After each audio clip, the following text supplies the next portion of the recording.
자, 이제 2과목 4장 나가볼 텐데, 자, 4장은 무슨 내용이냐? 애플리케이션 테스트 관리에 대한 내용이고요.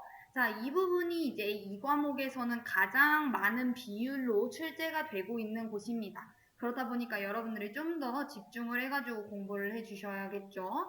자, 그래서 이제 첫 번째 내용부터 한번 살펴보게 되면은, 애플리케이션 테스트라는 게 우선은 뭔데? 라는 건 거죠. 자, 그래서 봤더니, 애플리케이션에 잠재되어 있는 결함을 찾아내는 일련의 행위 또는 절차를 이제 우리가 애플리케이션 테스트라고 한대요.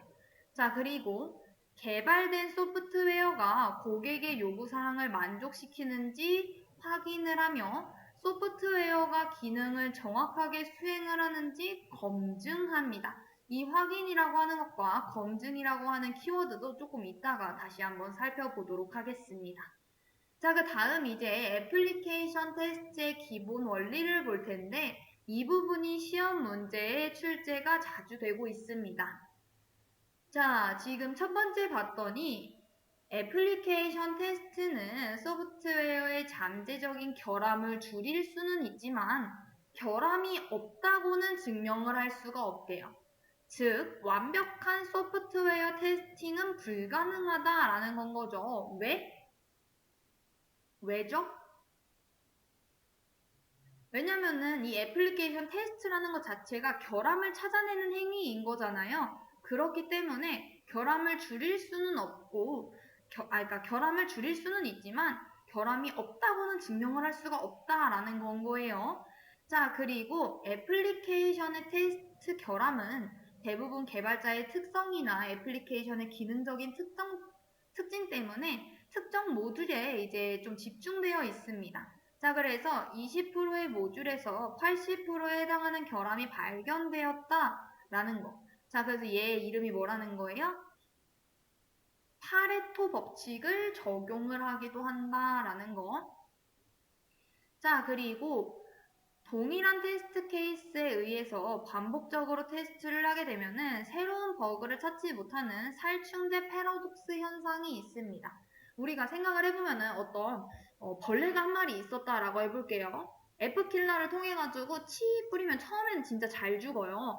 근데 얘한테 계속 칙 이렇게 하다 보면은 애가 약간 면역력이 생기는지 안 죽거든요. 한 방에 딱 안 죽어요. 그거하고 똑같은 겁니다. 동일한 테스트 케이스라는 게 뭐예요? 입력 조건, 예상되는 결과, 입력값 이런 거잖아요. 그거를 똑같은 걸로만 계속하게 되면은 새로운 버그는 찾지 못한다라는 건 거예요. 살충제도 똑같은 애 계속 뿌리게 되면은 안 죽는다 이것처럼. 자, 그래서 우리 살충제 패러독스, 파레토 법칙 요 두 가지는 꼭꼭 알아두시고요. 실기에도 자주 나옵니다. 자, 그리고 요구사항을 충족시켜주지 못한다면은 결함이 없다라고 해도 품질이 높다 볼 수 없다. 우리 이거 요구사항이라는 거 공부하면서 오류 부재의 궤변이라고 했죠. 오류는 없는데 이제 품질이 높다라고는 말할 수 없다라는 거예요. 왜? 사용자의 요구사항을 충족시켜주지 못했기 때문에. 자, 그래서 요 원리들 알아두시면 될 것 같고. 자, 그래서 문제 한번 살펴보도록 하겠습니다. 소프트웨어 테스트에서 오류의 80%는 전체 모듈의 20% 내에서 발견된다라는 법칙이 있었죠. 우리 아까 봤을 때 무슨 법칙이었죠? 그쵸. 파레토 법칙입니다. 자, 그래서 문제 정답 2번이고요. 파레토 법칙이랑 또 알아두셔야 되는 게 살충제 패러독스, 오류부재의 궤변 이렇게는 꼭 알아두셔야 한다라는 거.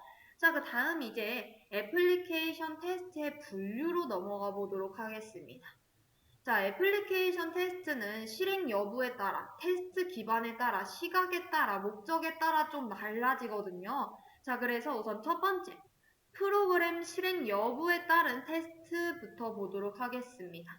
자, 우리 프로그램을 실행하지 않고 소스 코드를 확인을 하고 명세서를 확인을 해가지고 분석하는 테스트는 뭐냐? 얘는 정적 테스트입니다.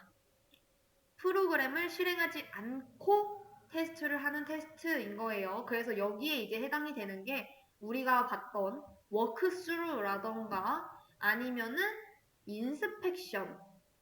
기억나실까요? 우리가 짧은 검토 회의를 통해 가지고 미리 이제 자료 배포해 가지고 했던 거, 그리고 담당자 전문가가 와가지고 오류 찾아줬었던 거, 요런 것들이 이제 정적 테스트에 이제 해당이 되고요. 우리 동적 테스트는 뭐냐? 이 정적 테스트와 반대로 프로그램을 실행을 해가지고 오류를 찾는 테스트를 이야기를 합니다. 그래서 동적 테스트에 들어가는 친구가 이제 뭐 화이트박스 테스트, 블랙박스 테스트. 이 테스트라는 거는 검사라고 생각을 해주시면 될 것 같아요. 자, 그래서 프로그램 실행 여부에 따라서는 정적 테스트와 동적 테스트로 분류가 되는구나 아시면 될 것 같고, 우리 그 다음 테스트 기반에 따른 테스트를 보도록 하겠습니다. 자, 얘는 명세 기반 테스트, 구조 기반 테스트, 경험 기반 테스트 이렇게 세 가지로 구분이 되는데요. 명세 기반 테스트는 사용자의 요구 사항에 대한 명세를 빠짐없이 테스트 케이스로 만들어 이제 구현하고 있는지 확인하는 테스트를 이야기를 합니다. 그래서 여기에 이제 해당되는 게 블랙박스 테스트를 아직 공부하지는 않았지만 동등분할 테스트 기법이랑 경계값 분석 테스트라고 하는 친구가 있어요. 그 친구들이 이제 요 명세 기반 테스트에 해당이 되고요. 구조 기반 테스트는 소프트웨어 내부 논리 흐름에 따라 가지고 테스트 케이스를 작성하고 확인하는 테스트를 이야기를 합니다. 이 구조 기반 테스트는 화이트박스 테스트 안에 있는 뭐 구문 기반, 결정 기반, 조건 기반 테스트 이런 것들이 좀 해당이 됩니다. 자, 그리고 마지막 경험 기반 테스트라는 거는 테스트하는 사람, 테스터의 경험을 기반으로 수행하는 테스트를 이야기를 해요. 그래서 뭐 에러 추정, 탐색적 테스팅 이런 것들이 해당된다라는 거.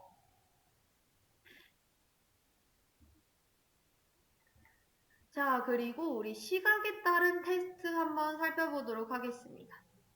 우리 아까 보면은 애플리케이션 테스트는 개발된 소프트웨어가 고객의 요구사항을 만족시키는지 확인을 하고 소프트웨어가 기능을 정확하게 수행하는지 검증한다 라고 했잖아요. 이 시각에 따른 게 검증과 확인이라는 걸로 이제 두 가지로 나뉘게 되는 겁니다. 어떤 시각의 차이냐? 우리 검증은 개발자의 시각에서 제품의 생산 과정을 테스트하는 것을 이야기를 하고요. 확인 테스트는 사용자의 시각에서 이제 생산된 제품의 결과를 테스트하는 것을 이야기를 합니다.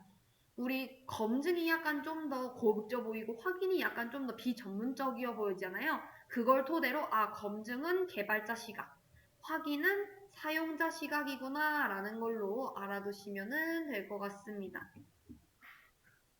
자, 그리고 이 친구들은 영어로도 좀 출제가 되는 경우들이 있어요. 왜냐면은 둘 다 영어가 V로 시작을 하거든요. 그래서 요 영어 자체도 조금 알아두시면 같이 이렇게 연계해서 알아두시면 좋을 것 같습니다. 자, 그러면은 검증 테스트에는 어떤 것들이 해당되느냐?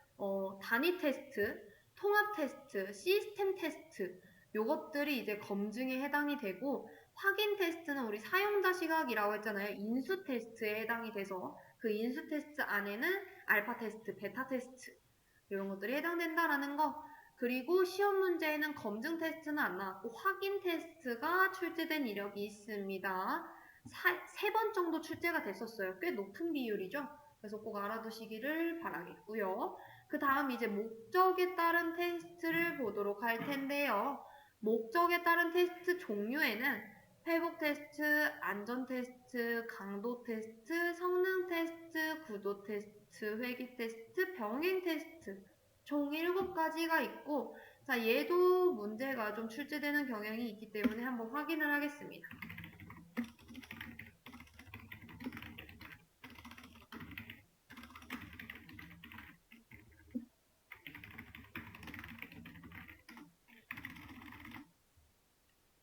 자, 보면은 회복 테스트는요.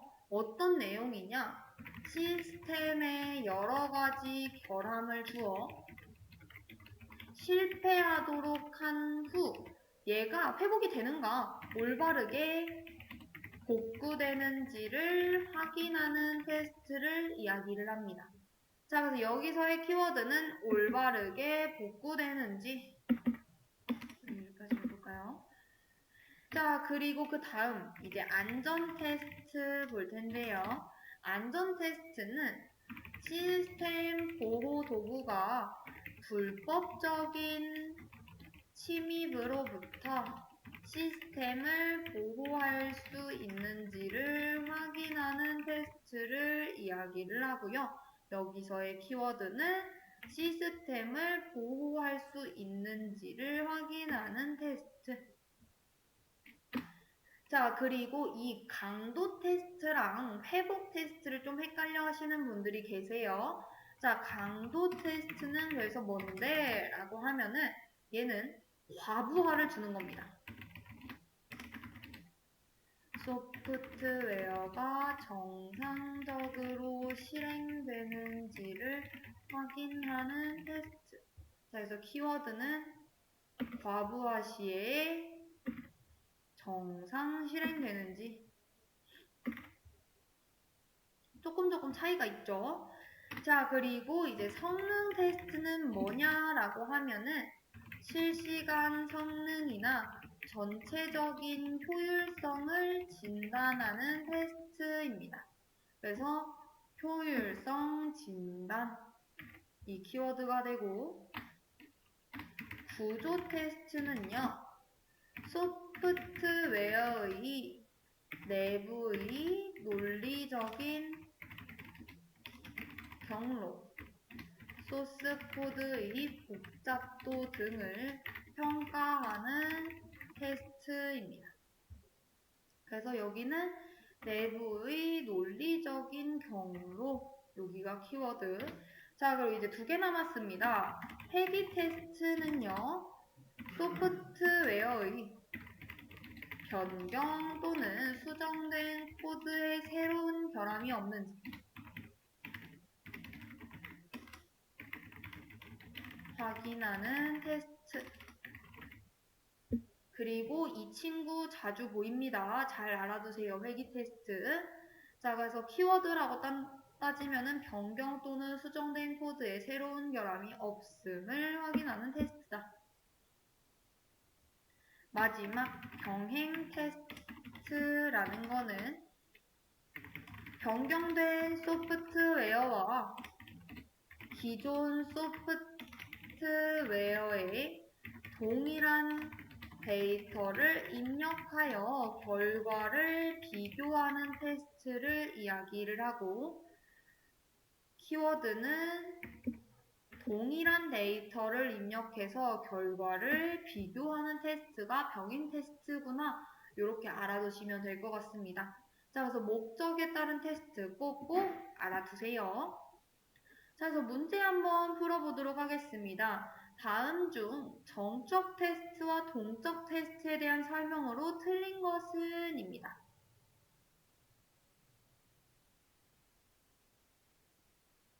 자, 우리 1번 정적 테스트는 개발 초기의 결함을 발견함으로써 개발 비용을 낮추는 데 도움이 된다. 맞고요.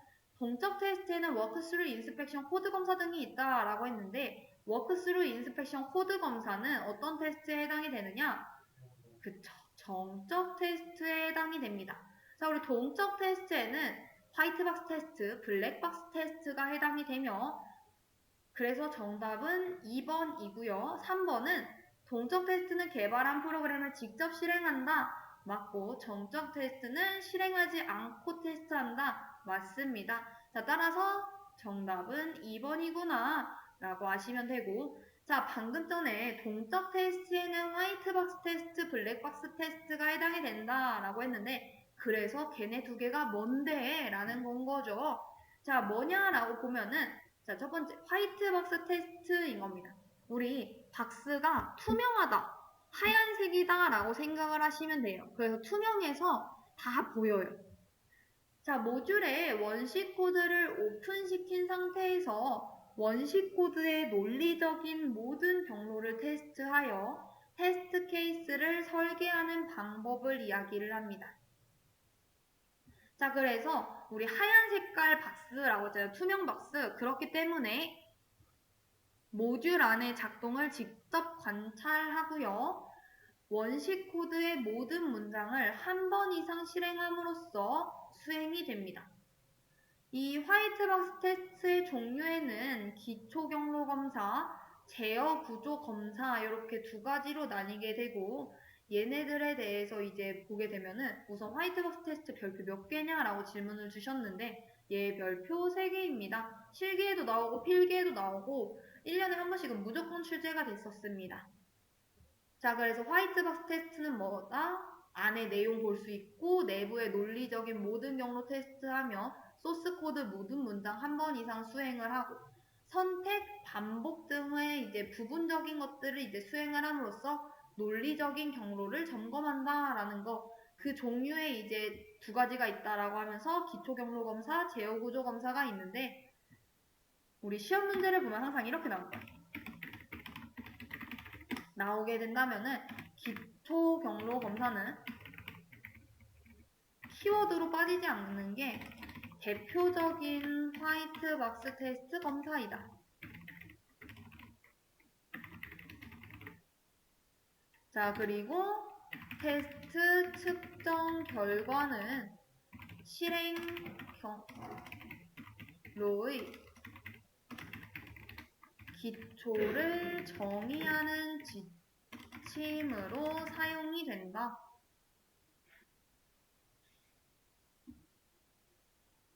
자, 그리고 두 번째, 제어 구조 검사라는 건요. 얘는 세 가지로 우선 나뉘게 되는데 조건 검사, 루프 검사, 데이터 흐름 검사입니다. 자, 조건 검사라는 건 당연히 논리적인 조건을 테스트를 하는 기법인 거고 루프라는 거는 반복이라는 거잖아요. 반복문. 반복 구조에 맞춰서 테스트하는 기법. 데이터 흐름 검사는 프로그램의 변수의 정의와 변수 사용 위치에 초점을 맞춰가지고 테스트하는 기법을 이야기를 합니다. 자, 그래서 알아두시고 이 검증 기준에는 문장 검증, 분기 검증, 조건 검증, 그리고 분기 조건 검증 기준 이런 것들이 있는데 문장 검증 요런 것들이 있구나 정도만 아시면 되고 그래도 키워드를 우선 살피고 가면은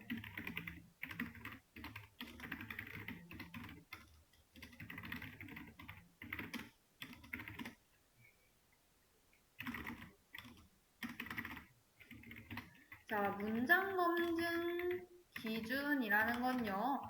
소스 코드의 모든 부문이 한 번 이상 수행되도록 테스트 케이스 설계하는 건 거고요.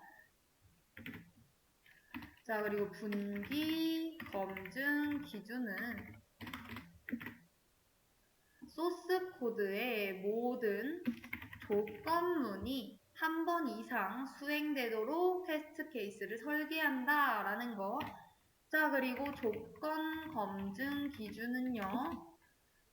소스 코드의 모든 조건문에 대해 조건이 참, true인 경우와 거짓, false인 경우가 한 번 이상 수행되도록 테스트 케이스를 설계하는 것을 이야기를 합니다. 자, 그리고 마지막 분기 조건 기준이라는 건요. 소스 코드의 모든 조건문과 각 조건문에 포함된 개별 조건식의 결과가 true인 경우, false인 경우가 한 번 이상 수행되도록 테스트 케이스를 설계를 해줘야 하는 겁니다. 자, 그래서 검증 기준에 이런 것들이 있다 정도는 알고 넘어가시면 됩니다. 문장 검증 기준, 분기 검증 기준, 조건 검증 기준, 분기 조건 기준 이렇게 네 가지 얼마나 보기로 내기도 좋아요. 자, 그 다음 이제 블랙박스 테스트로 넘어가 보도록 하겠습니다. 자, 블랙박스 테스트는 이제 안이 보이지 않는 까만색 상자라고 생각을 하시면 되고요. 그래서 그 소스 코드를 본다라기보다는 그냥 기능을 실행을 해서 그 결과를 본다. 자, 어떤 것들을 이제 실행 이렇게 했을 때 검정 색깔 박스가 이렇게 있어가지고 안이 안 보이고 그냥 이거에 대한 출력값만 이렇게 볼 수 있구나 생각을 하시면 되고요. 소프트웨어가 수행할 특정 기능을 알기 위해서 각 기능이 완전히 작동되는 것을 입증하는 테스트인 겁니다. 자, 그래서 사용자의 요구사항 명세를 보면서 테스트하는 것. 주로 구현된 기능을 테스트를 하고요. 소프트웨어 인터페이스에서 이제 실시가 되는 테스트입니다. 자, 이 블랙박스 테스트에는 어떤 종류의 이제 검사들이 있느냐? 동치 분할 검사, 경계값 분석, 원인 효과 그래프 검사, 오류 예측 검사, 비교 검사 이런 것들이 있습니다. 얘네들 짱짱 중요합니다. 그래서 얘네들 정리를 해보면은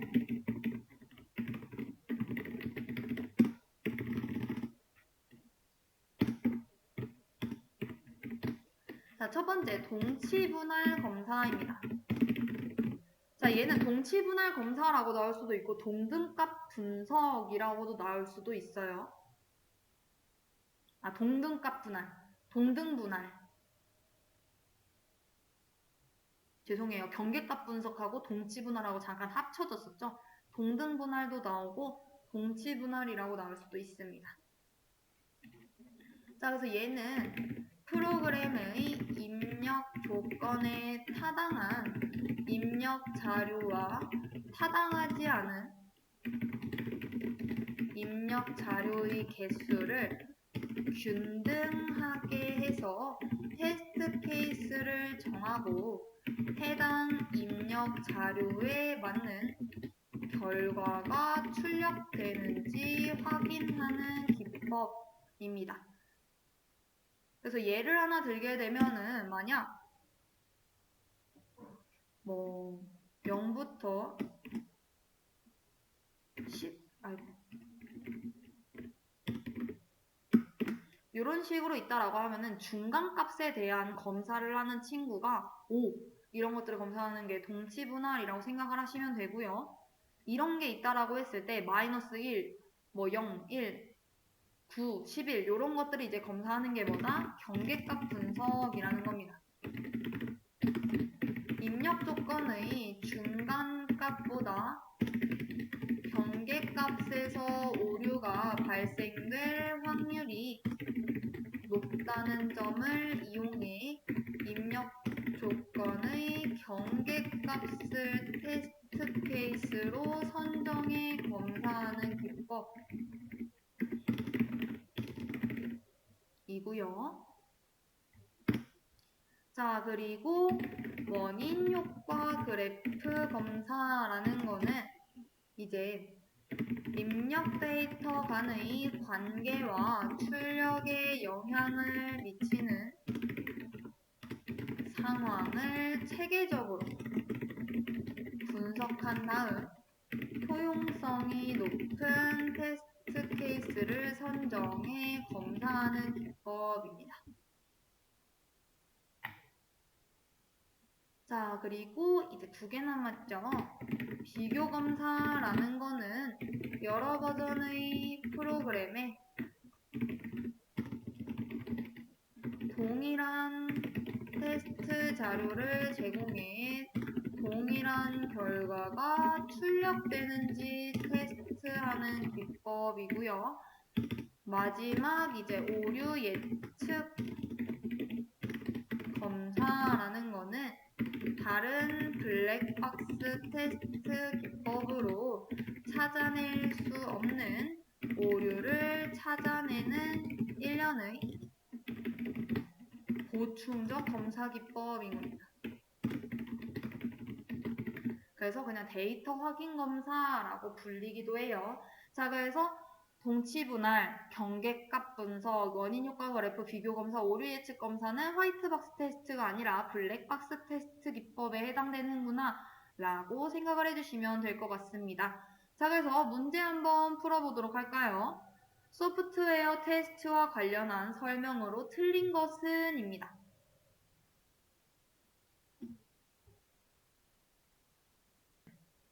자, 우리 기본 경로라는 거는 수행 가능한 모든 경로를 이제 우리가 기본 경로라고 이야기를 해요. 자, 그래서 문제를 풀 때 지금 화이트박스 테스트는 모듈 안에 그 작동하는 거를 박스가 하에서 직접 관찰할 수 있다라고 한 거잖아요. 기본 경로는 사이클을 최대 한 번만 지나야 하고 내부의 모든 논리적인 경로를 테스트를 해가지고 테스트 케이스를 설계한다라는 거를 잊으시면 안 되는 겁니다. 자, 그렇기 때문에 해당 문제의 정답은 1번이고 나머지는 다 맞습니다. 일반적으로 시험 조건, 데이터, 예상 결과 포함되어야 하고 프로그램의 구조가 아니라 얘는 결과를 이제 보는 건 거죠. 자, 그리고 화이트박스 테스트는 모듈의 논리적인 구조를 체계적으로 점검할 수 있다라는 것까지 확인할 수 있습니다. 자, 그 다음 문제 한번 살펴볼까요? 자, 블랙박스 테스트 기법으로 거리가 먼 것은 입니다. 그쵸. 자, 우리 블랙박스 테스트는 아까의 화이트박스 테스트하고는 다르게 박스가 까매가지고 내부 구조나 작동 원리를 볼 수 없다라고 했잖아요. 모르는 상태에서 입력에 따른 출력 결과를 테스트한다라고 생각하면 되는데 테스트 기법에는 어떤 것들이 있었어요? 경계값 분석, 동치 분할 검사, 원인 효과 그래프 검사 이런 것들이 있었죠. 자, 그렇기 때문에 앞에 세 개는 맞고 자, 기초 경로 검사 같은 경우에는 화이트박스 테스트에 속하며 제어 구조 검사도 화이트박스 테스트에 속한다라는 것까지 연관 지어서 이제 봐주시면 되겠죠. 그래서 문제 정답 4번. 자, 그리고 아까 전에 우리 보게 되면은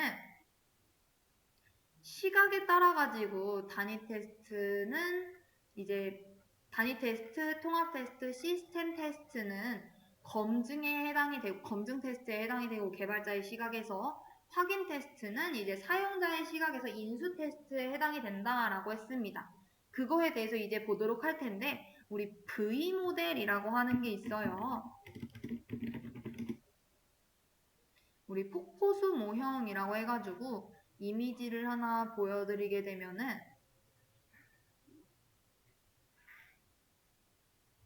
자, 이겁니다. 자, 단위 테스트, 통합 테스트, 시스템 테스트, 인수 테스트 이렇게 위로 올라가듯이 진행이 되는 건 거거든요. 자, 그 첫 번째 단위 테스트부터 보도록 할 텐데 단위 테스트는 이제 코딩 직후 최소 단위인 모듈이나 컴포넌트에 이제 초점을 맞춰가지고 테스트하는 것을 이야기를 합니다.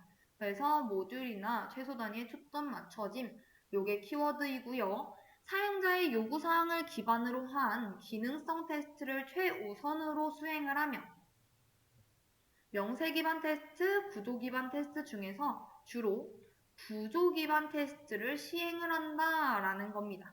자, 그래서 잘 알아두시고 그래서 얘는 그냥 뭐 인터페이스라던가 자료 구조, 경계 조건 같은 것들을 검사한다 생각하시면 돼요. 자, 그리고 단위 테스트가 끝났어요. 제일 작은 건 끝났습니다. 그러면 이제 그 단위 테스트, 그 모듈들을 통합을 해가지고 통합 테스트를 진행을 해줘야겠죠. 자, 단위 테스트가 완료된 모듈들을 결합을 해가지고 하나의 시스템으로 완성시키는 과정에서의 테스트를 의미를 하며 모듈 간 또는 통합된 컴포넌트 간의 상호작용 오류 검사를 진행을 합니다. 그래서 이 통합 테스트에 이제 좀 이따 배우겠지만 상향식 테스트, 하향식 테스트가 있고 뭐 빅뱅 테스트도 해당이 되는데 이 것들을 알아두셔야겠죠. 자, 그래서 아까 전에 단위 테스트는 모듈에 대해서 테스트를 하는 거, 통합 테스트는 모듈 간 상호작용 오류를 검사하는 거, 시스템 테스트는 개발된 소프트웨어가 컴퓨터 시스템에서 완벽하게 수행이 되는가를 점검하는 테스트를 이야기를 하고 실제 사용 환경과 유사하게 만든 테스트 환경에서 테스트를 수행을 해야 한다라는 겁니다. 자, 그래서 기능적 요구사항, 비기능적 요구사항 우리 공부했죠? 꼭 필요한 것들에 해당되는 게 기능적 요구사항이었고 성능, 품질, 보안 이런 것들이 비기능적 요구사항이었는데 걔네들을 이제 구분한다라는 거. 그래서 사실상 기능적 요구사항은 블랙박스 테스트라고 생각을 해주시면 될 것 같고 비기능적 요구사항은 화이트박스 테스트라고 생각을 해주시면 될 것 같습니다. 자, 그리고 인수 테스트. 이제 마지막으로 이제 사용자의 요구사항을 잘 충족했는지 인수받기 전에 테스트하는 방법이 인수받기 전에 테스트를 하는 게 이제 인수 테스트인 거고요. 알파 테스트하고 베타 테스트로 나뉘게 되는데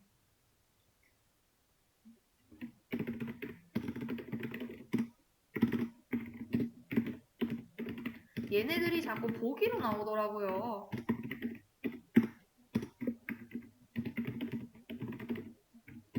자, 알파 테스트는 뭐냐?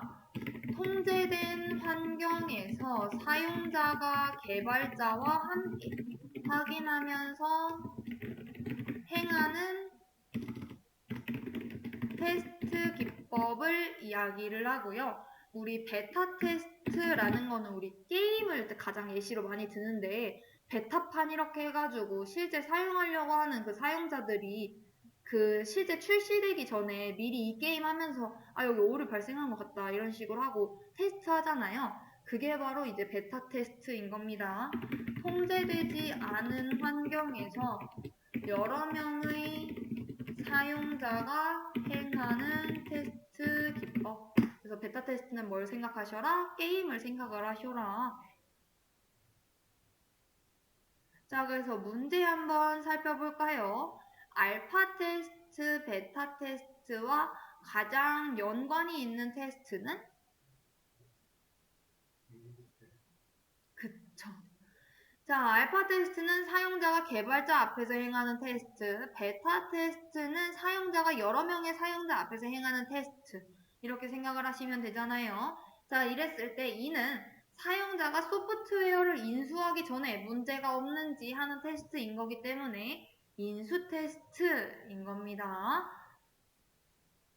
자, 그리고 아까 전에 제가 통합 테스트에는 하향식, 상향식 통합 테스트가 있다라고 했었죠. 자, 이 친구들 별표 2개 쳐보도록 하겠습니다. 통합 테스트.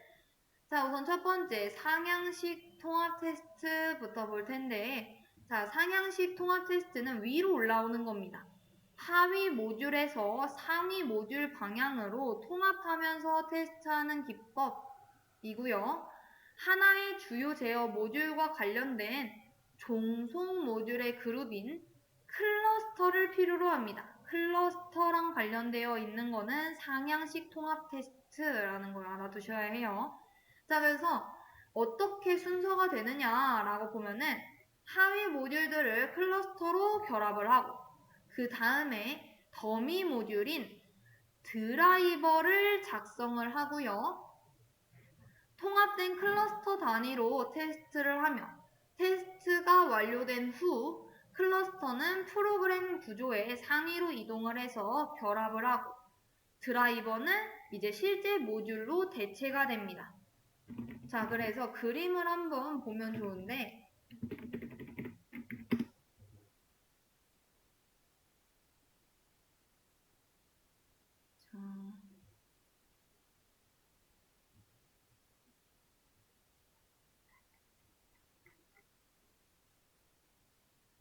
요런 방식이거든요. 자, 하위 모듈들이 있고 얘네들을 통해 가지고 위로 이렇게 올라가는 거. 얘네들을 가지고서 또 통합해 나가는 거. 자, 그리고 하향식은 이제 아래로 이제 통합해 내려가는 겁니다. 자, 그래서 방식에 대한 차이가 조금 있는데 하향식은 뭐다? 상위 모듈에서 하위 모듈 방향으로 아래로 내려오면서 통합하면서 테스트하는 기법이고 얘네들은 깊이 우선, 넓이 우선 통합법을 사용을 합니다. 자, 그리고 테스트 초기부터 사용자에게 시스템 구조를 보여줄 수 있다라는 특징이 있고요. 자, 그리고 얘네들 보면은 주요 제어 모듈은 작성된 프로그램을 사용을 하고 주요 제어 모듈의 종속 모듈을 뭘로 바꾸느냐? 스톱으로 대체를 합니다. 자, 우리 아까 전에 상향식 통합 테스트에는 클러스터라는 걸 필요로 한다. 그리고 드라이버라는 거를 이제 작성을 한다. 라고 했었죠. 자, 얘는 뭘 이제 대체한대요? 스톱으로 대체를 한다라는 겁니다. 자, 깊이 우선 또는 넓이 우선 등의 통합 방식에 따라서 하위 모듈인 스톱들이 하나에 한 번씩 이제 실제 모듈들로 이제 교체가 되고, 자, 그리고 두 모듈들이 통합될 때마다 테스트를 실시를 하며 새로운 오류가 발생하지 않음을 보증하기 위해서 회귀 테스트를 실시한다라고 했습니다. 자, 우리 근데 아까 전에 회귀 테스트 공부했는데 뭐였죠?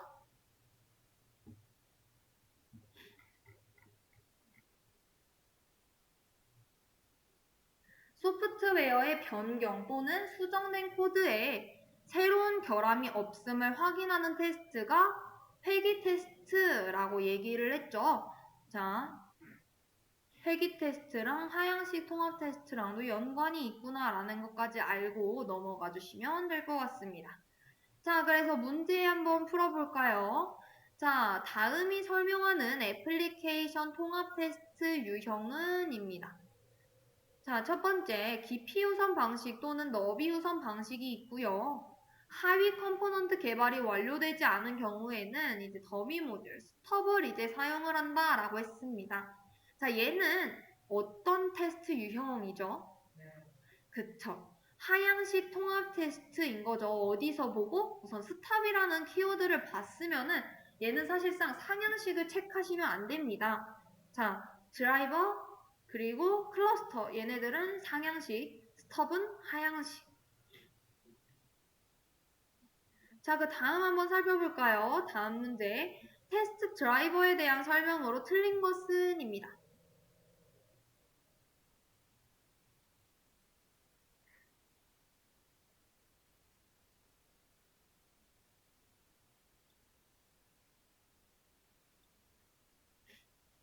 자, 몇 번이죠?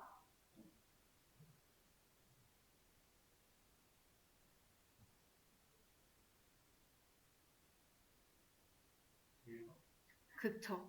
자, 우리 테스트 드라이버라는 거는 뭐예요? 상향식인 거죠. 상향식 테스트. 하향식은 뭐예요? 하위 모듈의 역할을 하는 친구? 스톱인 거죠. 자, 그렇기 때문에 해당 문제의 정답은 1번이고요.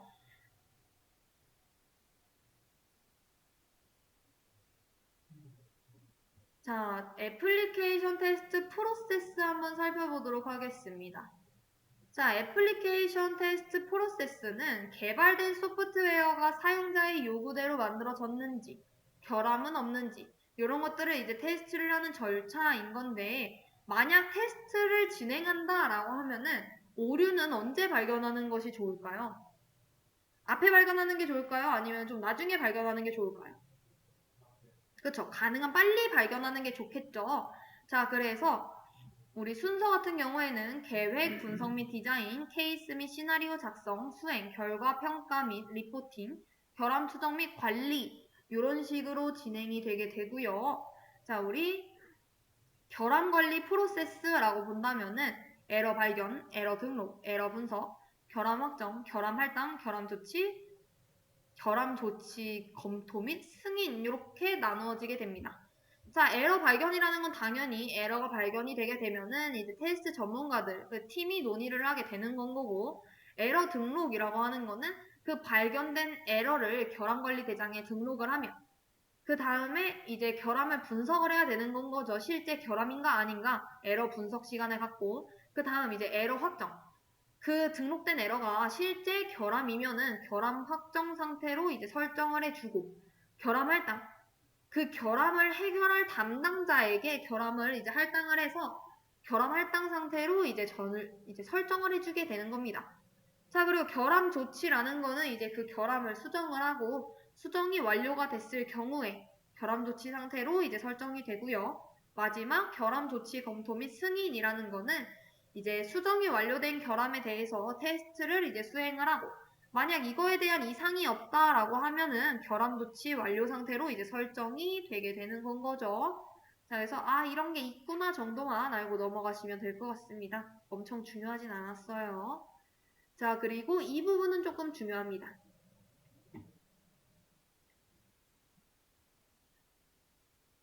자, 우리 테스트 케이스라는 말 정말 많이 했는데 테스트 케이스가 뭔지 한 번 더 짚고 넘어가면요.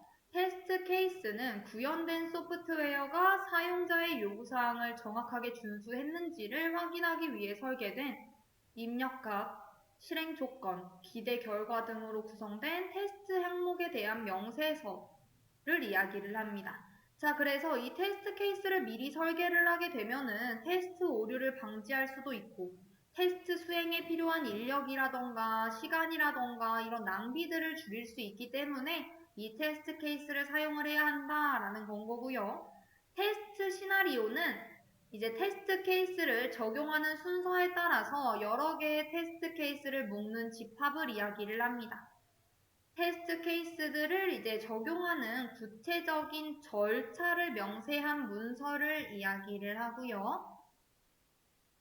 테스트 순서에 따라 이제 절차, 사전 조건, 입력 데이터 등이 설정되어 있습니다.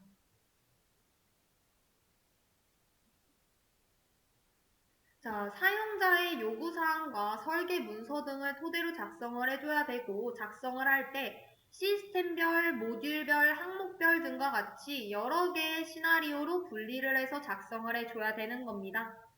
자, 그 다음 이제 테스트 오라클로 넘어가 보도록 하겠습니다. 테스트 오라클이라는 거는 그 테스트 결과가 올바른지 판단하기 위해서 사전에 정의된 참값을 대입을 해 비교하는 활동을 이야기를 합니다. 이제 특징으로는 제한된 검증, 모든 테스트 케이스에 적용할 수는 없다라는 거고 수학적 기법, 값을 수학적 기법을 이용해서 구할 수 있다라는 거, 자동화 기능이라는 거는 프로그램 실행, 결과 비교, 커버리지 측정 등을 자동화할 수 있다라는 겁니다. 그리고 이 종류를 알아두시는 게 중요한데요. 참 오라클, 샘플링 오라클, 추정 오라클, 일관성 검사 오라클입니다.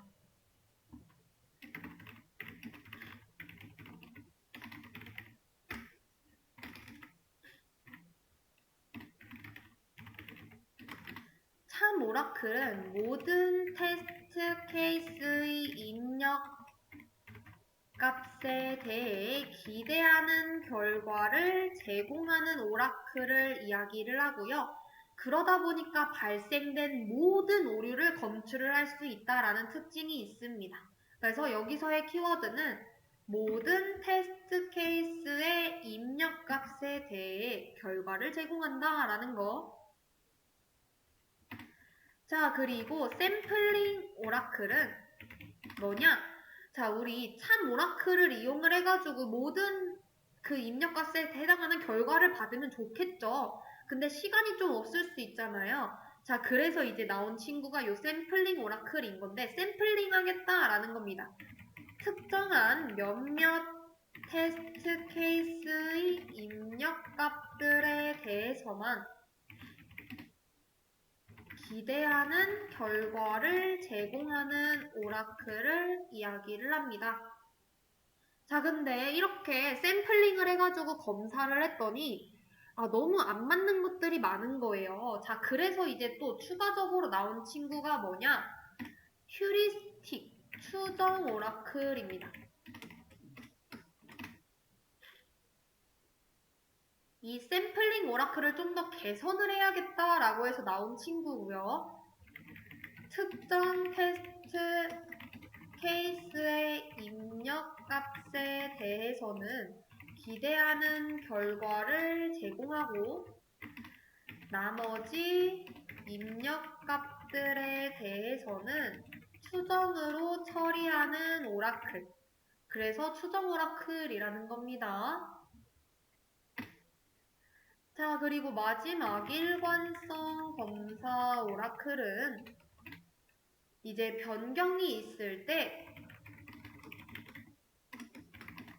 테스트 케이스의 수행 전과 F의 결과값이 동일한지를 확인하는 테스트를 이야기를 합니다.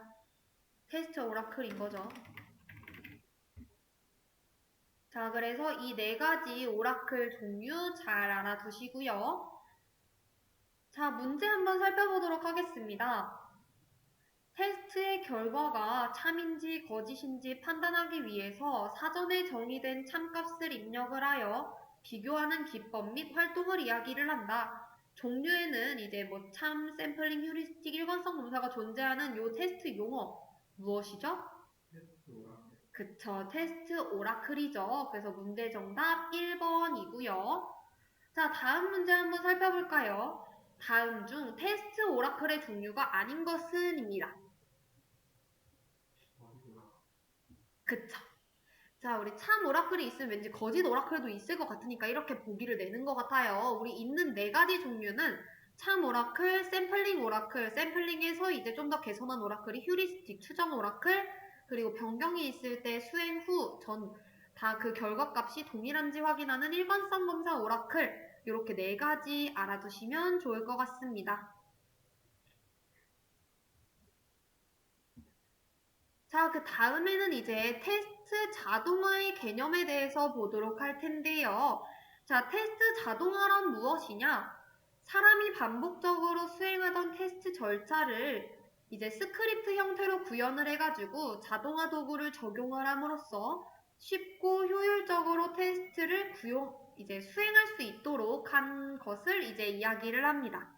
자, 그래서 테스트 자동화 도구의 유형에는 첫 번째 정적 분석 도구, 두 번째 테스트 실행 도구, 세 번째 성능 테스트 도구, 네 번째 테스트 통제 도구, 다섯 번째 테스트 하네스 도구가 있는데요. 여기서 중요한 건 테스트 하네스 도구이기는 하고요. 자, 정적 분석 도구부터 확인을 해보면은 정적 분석 도구는 우리 정적 테스트가 뭐였죠? 프로그램을 실행하지 않고 테스트 진행하는 거였고, 동적 테스트가 프로그램을 실행을 해서 테스트를 진행을 하는 거였잖아요. 기억나시죠? 자, 그래가지고 우리 정적 분석 테스트에는 뭐 워크스루라던가 인스펙션 이런 것들이 있었고, 동적 테스트에는 화이트박스, 블랙박스 테스트 이런 것들이 있었다라는 것까지 이어서 개념을 살펴주셔야 되고, 우선 정적 분석 도구는 이름처럼 프로그램을 실행하지 않고 분석하는 도구를 이야기를 합니다. 자, 그래서 소스 코드에 대한 코딩 표준, 코딩 스타일, 남은 결함 등을 발견하는 데 이제 사용이 되고요. 테스트 실행 도구라는 거는 스크립트 언어를 사용을 해가지고 테스트를 실행하는 방법으로서 테스트 데이터와 테스트 수행 방법 등이 포함된 스크립트를 작성한 후에 실행을 하게 됩니다. 자, 이때 두 가지 방식으로 나뉘어지게 되는데 테스트 주도 접근 방식, 두 번째 키워드 주도 접근 방식인데요. 데이터 주도 접근 방식은 스프레드시트에 이제 테스트 데이터를 이제 저장을 하고 이를 읽어가지고 실행하는 방식이며 키워드 주도 접근 방식은 스프레드시트에 이제 테스트를 수행할 동작을 나타내는 키워드하고 테스트 데이터를 이제 저장을 해가지고 실행하는 방식을 이야기를 합니다. 자, 그 다음 이제 성능 테스트를 보게 되면은 우리 애플리케이션의 성능 확인할 때 처리량, 응답 시간, 경과 시간, 자원 사용률 얘네들을 이제 확인을 하죠. 지표로서. 자, 걔네들을 인위적으로 적용한 가상의 사용자를 만들어서 테스트를 수행함으로써 성능의 달성 여부를 이제 확인을 하게 되는 겁니다. 자, 그 다음 이제 테스트 통제 도구를 보게 되면은 테스트 계획 및 관리, 테스트 수행, 결함 관리 등을 수행하는 도구로서 종류에는 이제 우리 오늘 공부했던 형상 관리 도구, 그리고 결함 추적 관리 도구 등이 있습니다.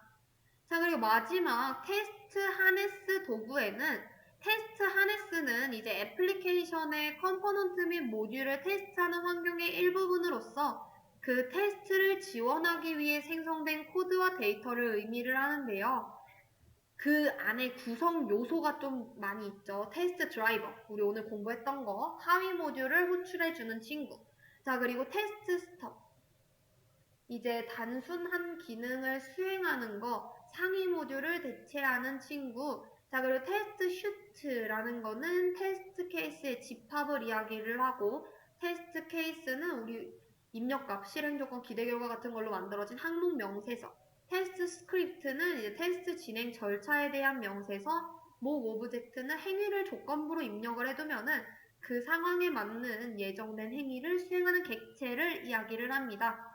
자, 그런 구성 요소들 때문에 지금 요 테스트 하네스가 좀 중요하게 여겨지는 거고요. 문제를 한번 살펴보도록 하겠습니다. 테스트 케이스 자동 생성 도구를 이용을 해서 테스트 데이터를 찾아내는 방법이 아닌 것은 입니다.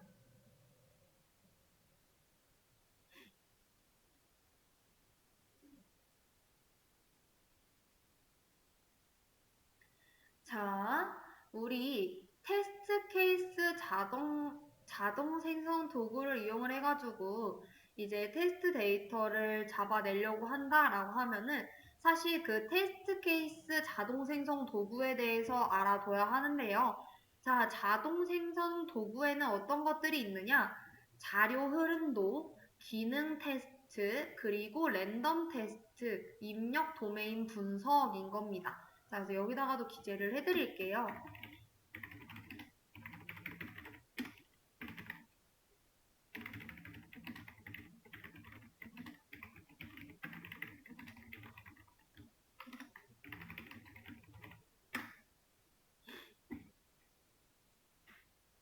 자, 그래서 여기에 이제 해당하는 방법이 아닌 거는 그쵸. 1번 스톱과 드라이버가 이제 해당이 되고요. 이 문제는 사실 자동 생성 도구에 대해서 따로 공부하지는 않았는데 문제가 출제된 이력이 있기 때문에 또 나올 가능성이 있어서 같이 한번 풀어봤습니다. 자, 그리고 이제 그 다음에는 결함 관리로 넘어가 보도록 할게요. 자, 우리 결함이라고 하는 게 뭐죠? 그죠? 우선 오류가 발생한 것을 이제 우리가 결함이라고 얘기를 하죠. 작동이 안 될 때, 소프트웨어 개발자가 이제 설계한 것과는 다르게 동작을 할 때, 이제 그럴 때 이제 우리가 다른 결과가 발생하는 경우 결함이다라고 생각을 하는 거거든요. 사용자가 예상한 결과와 차이가 나가지고 이제 변경이 필요한 부분까지도 모두 결함에 이제 해당이 됩니다. 자, 이 결함 상태를 추적하는 거에는 추적하는 거 굉장히 필요해요. 왜? 테스트에서 발견됐다. 결함이. 그러면 당연히 그 상태 변화를 추적을 하고 관리를 해야 되기 때문에 필요한 거고, 이제 발견된 결함에 대해서 관리하고 측정하려고 하면은 지표가 필요하겠죠. 그 지표가 이제 요 세 가지가 되게 되는 건데, 결함 분포, 결함 추세, 결함 에이징인 겁니다. 자, 얘네들도 정리를 해놓는 게 편하겠죠.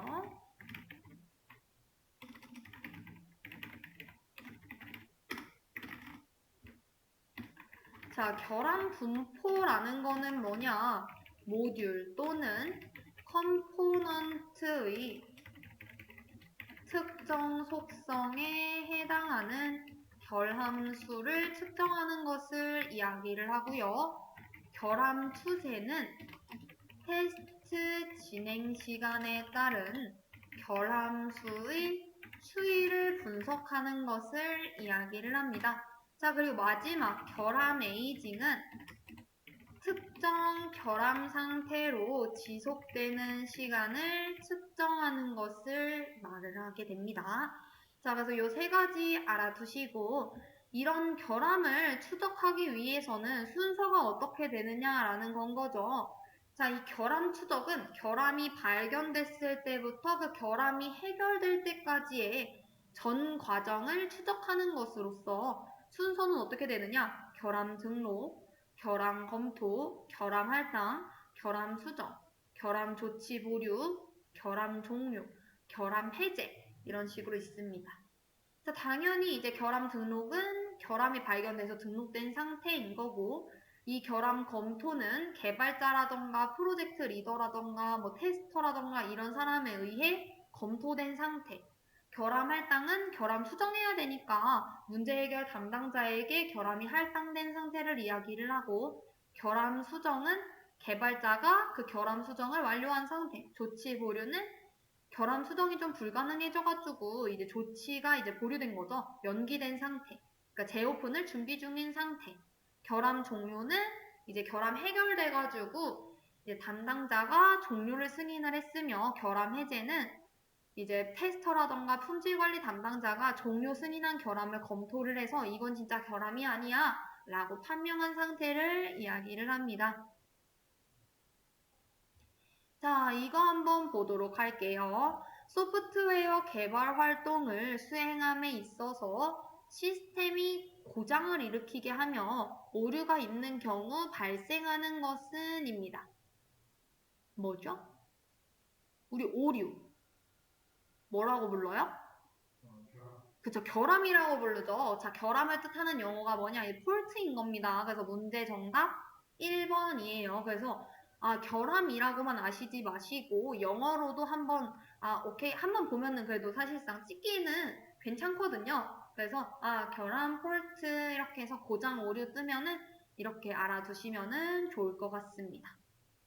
자, 그리고 우리 아까 전에 이야기하면서 애플리케이션 성능 측정 지표에 대해 잠깐 봤었죠. 어디서 봤냐면은 우리 성능 테스트 도구에서 그러니까 테스트 자동화 도구 유형에서 성능 테스트 도구에서 이제 애플리케이션의 처리량, 응답시간, 경과시간, 자원 사용률 같은 그런 성능 목표 달성 여부 확인한다 라고 했던 거 기억나실까요? 자, 그래서 우리 애플리케이션 성능 지표가 이제 뭔지 알고 싶다라는 건 거죠. 더 자세히. 자, 우선 애플리케이션 성능에 대해 먼저 공부를 해보면은 애플리케이션 성능이란 사용자가 요구한 기능을 최소한의 자원을 사용을 해가지고 최대한 많은 기능을 신속하게 처리하는 정도를 이야기를 합니다. 자, 그래서 그 지표에는 총 4가지가 있게 되는 건데 자, 처리량은 뭐냐? 일정 시간 내에 애플리케이션이 처리하는 일의 양을 이야기를 하고요.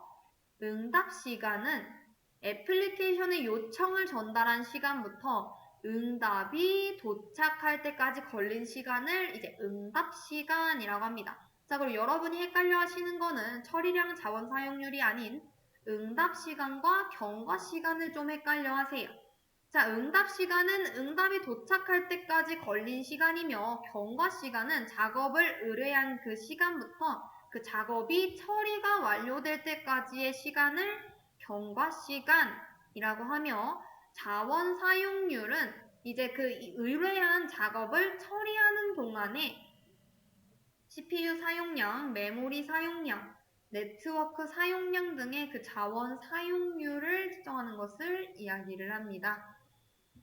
자, 그래서 그런 애플리케이션 성능 분석 도구에는 아까 봤던 성능 테스트 도구, 그리고 시스템 모니터링 도구, 이렇게 2가지로 나뉘게 되고, 시스템 모니터링 도구는 그 애플리케이션이 실행이 되었을 때 시스템 자원의 사용량을 확인을 하고 분석하는 도구를 이야기를 하게 됩니다.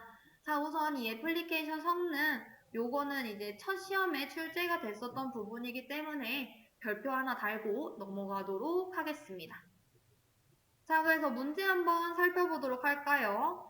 자, 다음 중 애플리케이션 성능을 측정하기 위한 지표가 아닌 것은 입니다. 자, 몇 번이죠? 그쵸. 신뢰도죠, 4번. 자, 우리 애플리케이션 성능을 측정하기 위한 지표에 총 4가지 뭐뭐 있었어요? 처리량. 그쵸. 응답이 도착할 때까지의 시간, 응답 시간. 그리고 처리가 완료될 때까지 걸린 시간, 경과 시간. 그리고 의뢰한 작업 처리하는 동안에 자원 사용률인 자원 사용률이 있었죠. 자, 그래서 꼭 4가지 알아두시고 내용까지도. 그 다음은 이제 복잡도로 넘어가 보도록 할게요.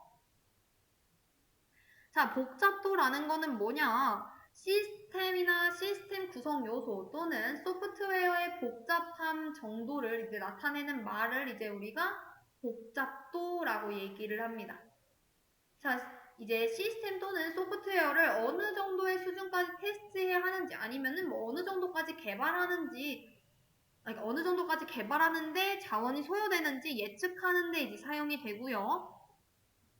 복잡도는 시간 복잡도, 그리고 순환 복잡도 이런 식으로 이제 나누어지게 되고 시간 복잡도에는 비고 표기법, 세타 표기법, 오메가 표기법 이렇게 나뉩니다.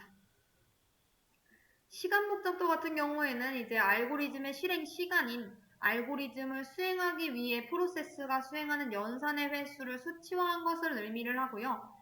시간 복잡도가 낮을수록 알고리즘 실행 시간은 짧고 높을수록 실행 시간이 길어진다라고 생각을 해주시면 됩니다. 자, 그래서 비고표기법이라는 게 뭔데? 라고 하면은 알고리즘 실행 시간이 최악일 때를 표기하는 방법이에요. 입력값에 대해 알고리즘을 수행을 했을 때 명령어의 실행 횟수는 그 어떠한 횟수보다도 이제 표기 수치가 많을 수 없다라는 건 거고요. 자, 세타 표기법은 알고리즘 실행 시간이 평균일 때 표기를 하는 방법인 겁니다. 자, 그래서 입력값에 대해 알고리즘을 수행을 했을 때 명령어 실행 횟수의 평균적인 수치를 표기를 하게 되는 건 거죠. 자, 그리고 마지막 오메가 표기법이라는 거는 알고리즘의 실행 시간이 최상일 때 표기를 하는 방법인 겁니다.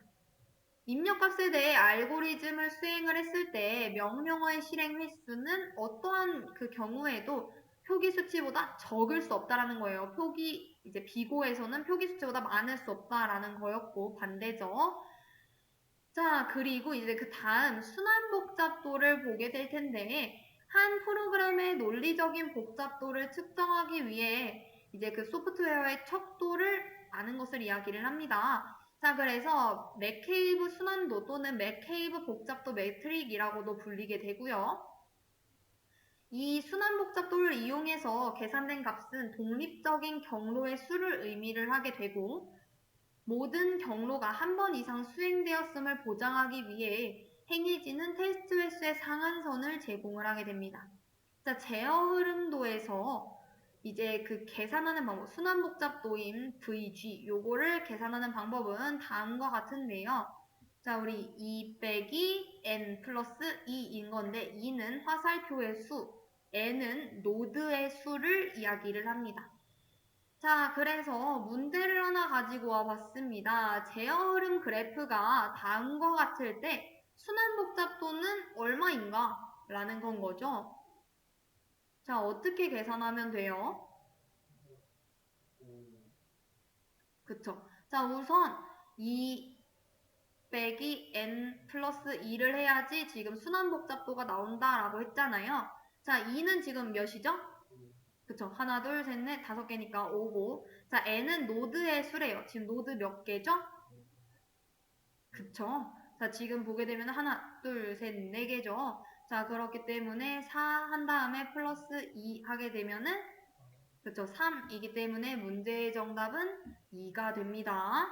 자, 그래서 이런 식으로 순환복잡도 식을 알고 계셔야 되고 그거에 대한 계산도 할 수 있으셔야 한다라는 거 그리고 문제에도 이렇게 실제 출제가 됐었다라는 거 대신 요거는 바꿀 수 있어요. 화살표가 이렇게 좀 바뀔 수가 있습니다. 그러니까 만약에 얘는 이렇게 지금 하나, 둘, 셋, 넷, 다섯 개만 있었잖아요. 이런 식으로 6개가 될 수도 있고 개수가 좀 달라질 수 있다라는 거예요. 보기랑 그 문제가 똑같이 나오진 않을 수 있다라는 거. 자, 그 다음 이제 애플리케이션 성능 개선을 보도록 할게요. 자, 우리 애플리케이션 성능이 저하되는 원인을 생각을 해보면은 뭐 DB의 필요 이상의 데이터를 너무 요청을 했을 경우 아니면은 뭐 커넥션 풀의 크기가 너무 작거나 크게 설정이 된 경우 아니면은 뭐 대량의 파일을 업로드를 했거나 다운로드를 해가지고 처리 시간이 길어진 경우 아니면은 미들웨어를 사용을 했을 때 종료하지 않아서 노수가 발견된 경우 자 그런 경우에 이제 애플리케이션 성능 저하가 될 수 있고 자 우리 소스 코드를 최적화했을 경우에 이제 좋은 방법 소스 코드를 최적화하는 것이 이제 성능 개선하는데 이제 좋은 방법이 될 수 있는데 소스 코드 최적화라는 거는 나쁜 코드를 배제를 하고 클린 코드로 작성하는 것을 이야기를 합니다. 그래서 여기서 말하는 나쁜 코드하고 클린 코드는 뭔데? 라고 하면은 클린 코드라는 거는 깔끔하게 잘 짜여진 거를 이야기를 하는 거예요. 누구나 쉽게 이해하를 오늘 말이 많이 꼬이네요. 자, 누구나 쉽게 이해를 하고 수정 및 추가를 할 수 있는 잘 작성된 코드를 클린 코드라고 하고, 나쁜 코드라는 거, 배드 코드는 복잡하고 이제 어려운 코드를 이야기를 합니다.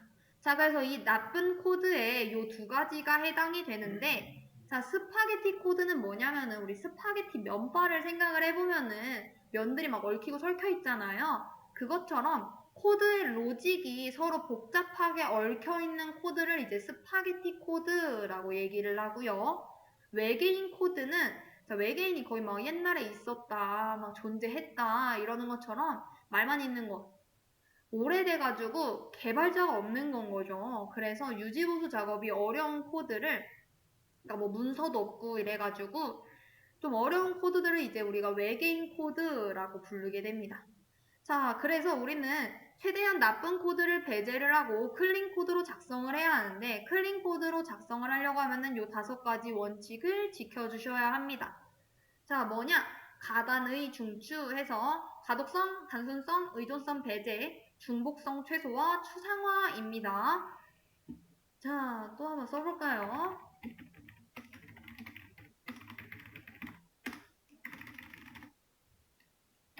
자, 가독성이라는 거는 누구든지 코드를 쉽게 읽을 수 있도록 작성한다라는 거.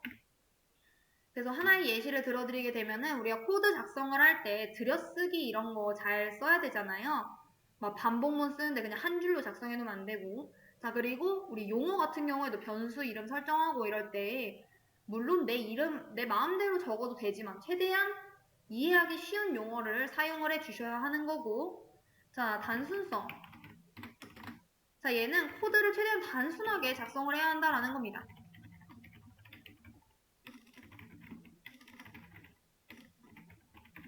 예로 이제 들 수 있는 거는 우리가 함수 같은 거를 만든다라고 하면은 그 함수는 한 가지 기능을 해야 되는 건 거잖아요.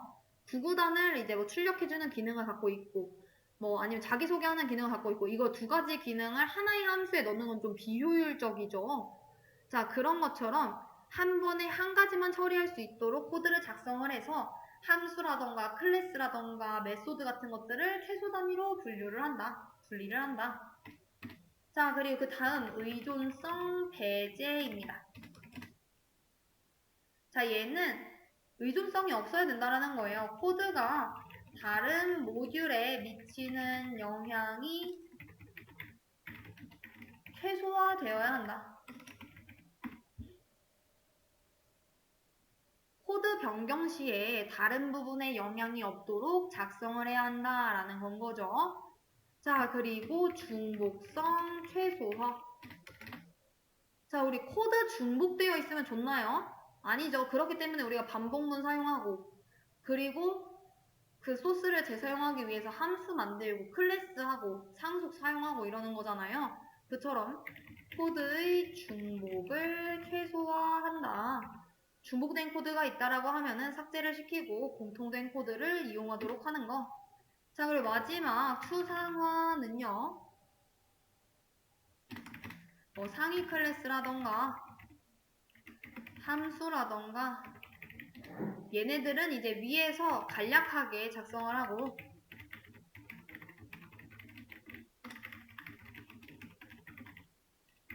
상세 내용은 하위 클래스, 메소드, 함수에서 구현한다. 이렇게 생각을 해주시면 될 것 같습니다.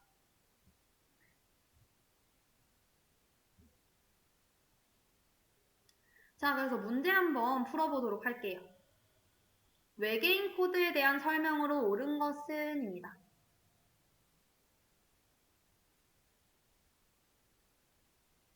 그쵸? 자, 3번 외계인 진짜 본 적 없는 것처럼 너무 오래되고 말만 있고 참고문서 또는 개발자가 없어가지고 유지보수 작업이 어려운 프로그램을 우리가 이제 외계인 코드라고 한다고 했고, 자, 프로그램 로직이 복잡해서 이해하기 어려운 프로그램을 의미한다. 이거 우리 공부했는데 뭐죠? 무슨 코드라고 하나요? 얽히고 설켜있는 스파게티처럼? 그쵸. 스파게티 코드라고 한다라고 했죠. 그래서 외계인 코드, 스파게티 코드 정도는 개념을 알아두셔야 합니다. 자, 그리고 이제 우리 2과목 사정의 마지막 문제네요. 다음 중 클린 코드 작성 원칙으로 거리가 먼 것은? 입니다. 우리 클린 코드 작성 원칙 총 5가지 공부했는데 뭐였어요? 가독성, 단순성, 의존성, 배제, 중복성, 최소화, 추상화였었죠. 자, 여기서 지금 거리가 먼 것은 뭐예요? 그쵸. 중복이 최대화된 코드를 작성한다라는 건 맞지 않죠. 우리 중복은 최소화가 되어야 하는 거였습니다. 자, 그래서 여기까지 해서 우리 2과목 사장 마무리해 보도록 하겠습니다.